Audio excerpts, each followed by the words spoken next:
Stoop stories. What a wonderful time to be a part of this great organization or to be listening into the podcast Stoop Stories. Josh and I are very excited for today's episode as we're going to talk a little bit more about what it takes to get what you want out of life. They say you can't have everything that you want at the same time, but you can have everything you want. It just takes time. So get off the stoop. Thanks for tuning into today's episode where the title is What Got You Here Won't Get You There. So that said, Josh, what's the first thing that comes to mind when you hear that phrase? First thing that comes to mind is evolution has to take place in a person's life. And anytime that there's something that you're not achieving or something that you want to achieve and you haven't got it yet, that's just a clear identifier that something needs to change in your life. And so when we think about, what got you here won't get you there, to me it's about change and awareness and being willing to see what's next, what needs to happen, so you can put yourself in position to achieve your goals at the end of the day. I mean, we all set out with tons of stuff that we want to accomplish in our life. Hopefully we have some purpose and things that are driving us, and having the ability to take a step back and identify what those are, and then look at where you are right now and make sure the actions, activities that you do every single day, it adds up to you achieving that end result. And I think for a lot of our listeners and a lot of people that are in this organization, some of them are really good at setting goals and not very good at executing them. So maybe they see it and they don't know what needs to happen or the how on how they get it. Yeah, I hear you say that and I think about whatever someone was doing got them where they're at. So it's natural to keep doing that action. Yeah. And that's what makes this concept really hard. I also think about the fact that it's human nature to think about what you don't have that you want all of the time. And that's a great indicator to start thinking about evolving, to your point. Because what it takes to get what you want will take a new iteration of yourself. So if you can think of something right now that you want that you don't have, you're going to have to change something about what you're doing, something about who you are in order to capture that thing. And for me, that excites me. Well, when you think about change, it might not be the activity that needs to change, but the rigor that you put into that activity needs to change. Or the amount of the activity that you're doing that needs to change. For instance, we talk about reading and personal development all the time here, right? So the activity of reading a book is a great activity. And maybe I'm reading one book a year and my life's not changing, or I'm not seeing the development that I was hoping to see when I'm engaging in that kind of behavior. And then maybe the difference is maybe it's 2, maybe it's 3 books, maybe it's 4 books, maybe it's listening to an audiobook that changes. So sometimes even the activity could be the right one, but the amount needs to change of you doing that activity. If I want to lose weight or I want to get stronger, I have to do a specific type of activity multiple times a week to achieve the result. Now I could do that activity once and it could be good for me, but it won't achieve my goal until I've increased my focus and intention around achieving that goal. Yeah. I think about how to quantify things because I'm the guy that I spoke to in the sense of, man, I want everything right now. But you can have anything you want out of life, just not at the same time. Sure. So in pursuit of reaching goals that you have, I think of asking questions to people who have achieved what you're aiming at as my number one strategy to get from where you are to where you want to go. So I will lean on you as I ask the first question for the listeners today. Okay. The hard part about asking someone a question is having access to the person who has what you want. So that being the case, let's say that you're at this point, you're hearing, okay, well, what got me here won't get me there.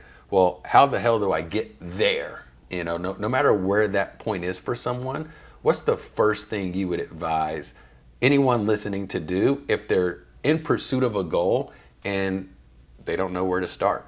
Yeah, I think you have to start at the ideation phase. The vision creates action. So in order for you to actually get to where you want to go, you have to identify what exactly that is. What does it look like? What are the different, like when I have achieved these goals, what are the things that I'm experiencing in my life, right? Like what are the things that I need to do that will allow me to achieve that end result? And I think that's where you start, is in a strategy.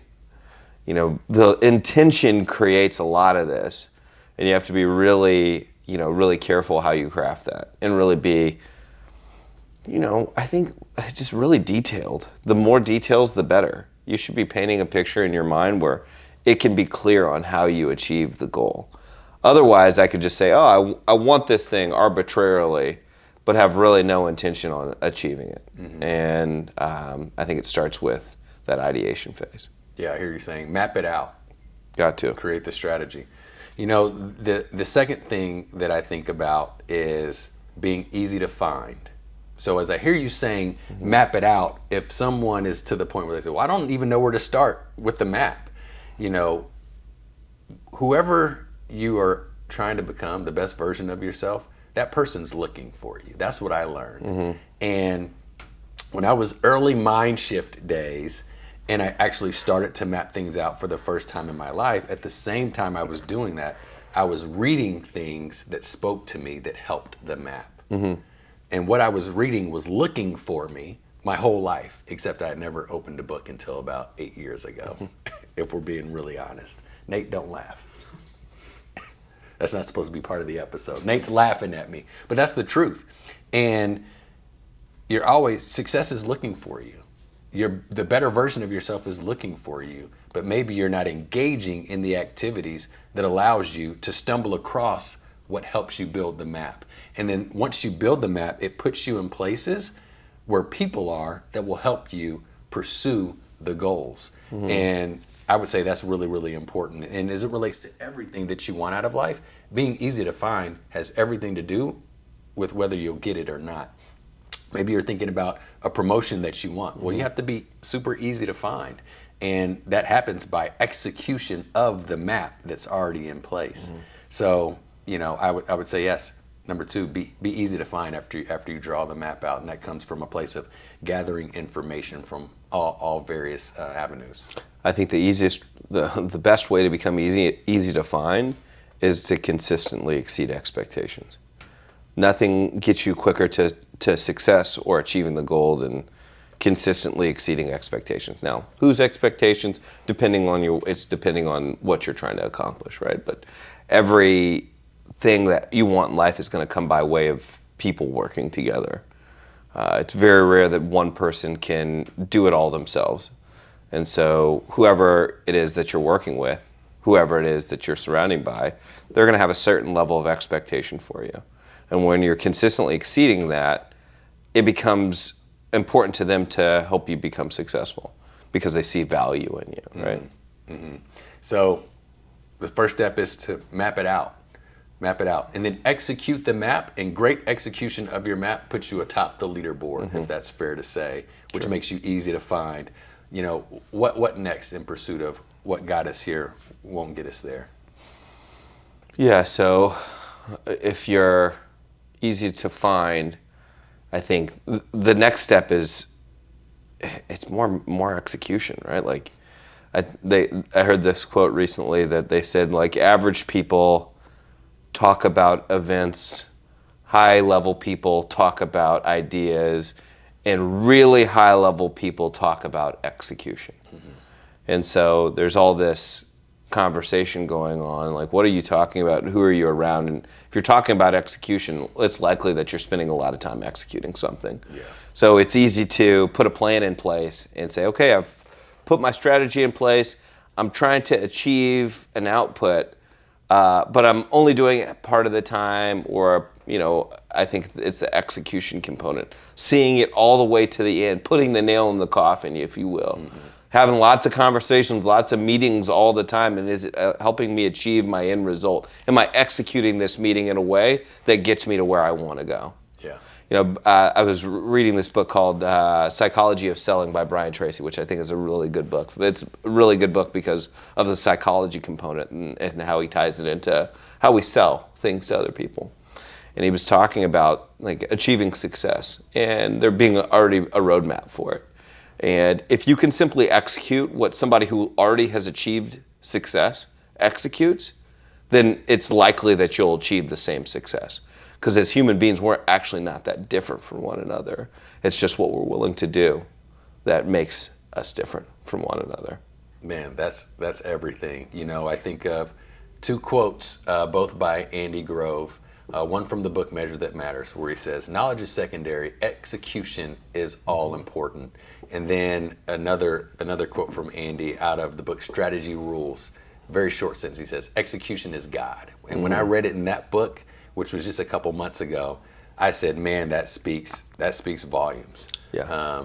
It is all about execution, and over long periods of time, just like you're alluding to. So let's dive into execution just a little bit more. Yeah. Why don't you share, I don't know, 2 to 3 things that you're executing right now with Fidelity that you've been executing for a long period of time that has led to, you know, you getting from where you are to where you want it to go, and then I'll share. Yeah, personal connection would be the first thing.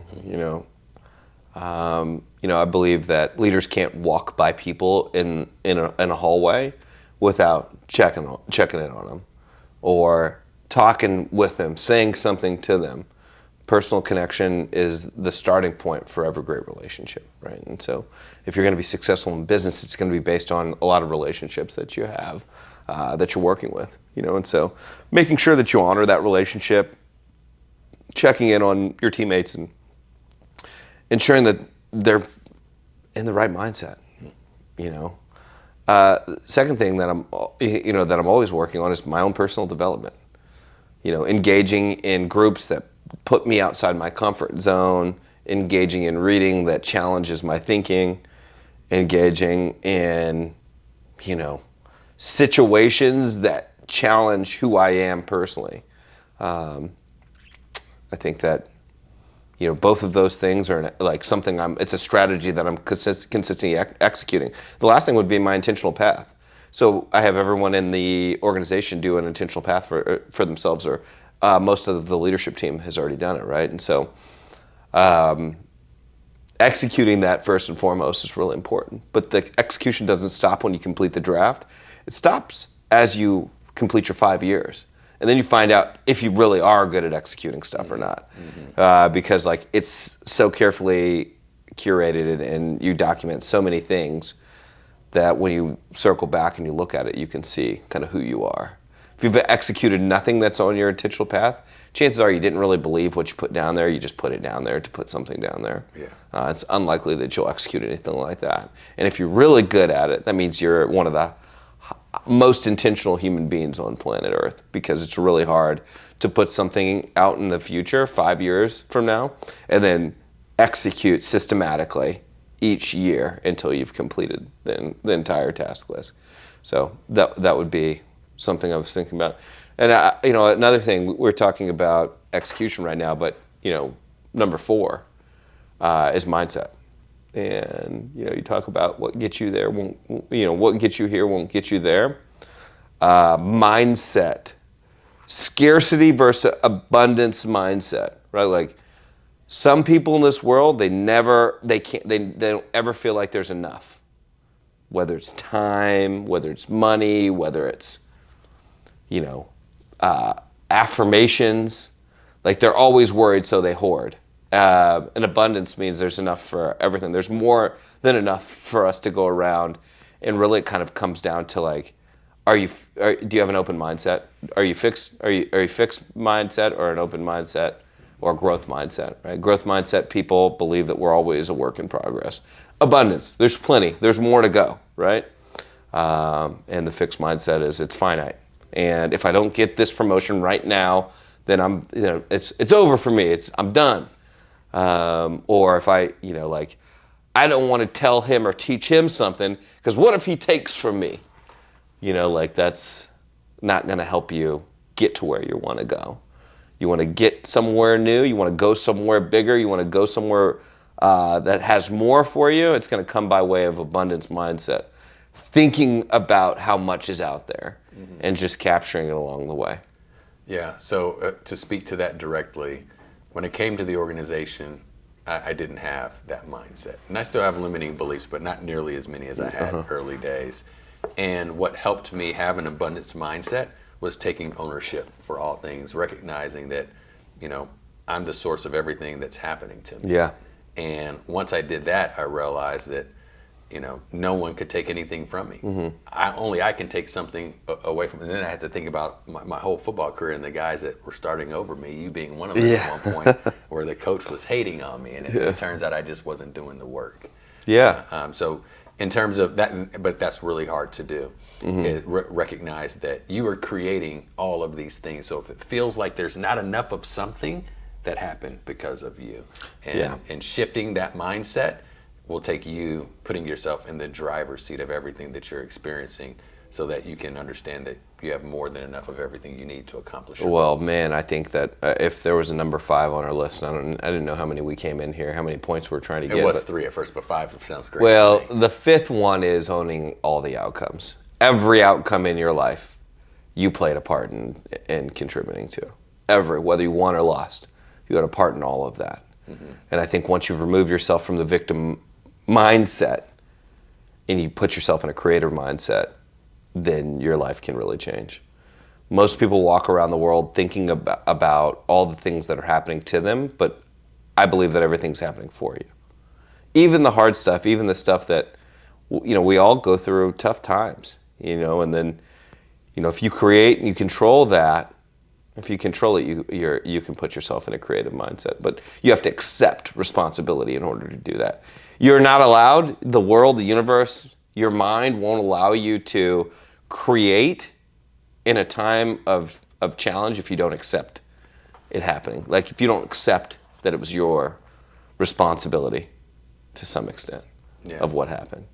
I couldn't be more aligned, and I know that now is the time. This is very exciting times in the organization, and at all times, just because of human nature, we're always thinking about the things that we don't have that we want. And I would advocate that you start on step 5 and make it the foundation of everything else, because getting from where you are to where you want to go starts with you owning every single outcome that's occurring, because the reason why you don't have what you want yet, myself included, is because of you and the things you're either choosing not to do or the things that you're choosing to do that doesn't equal the goal.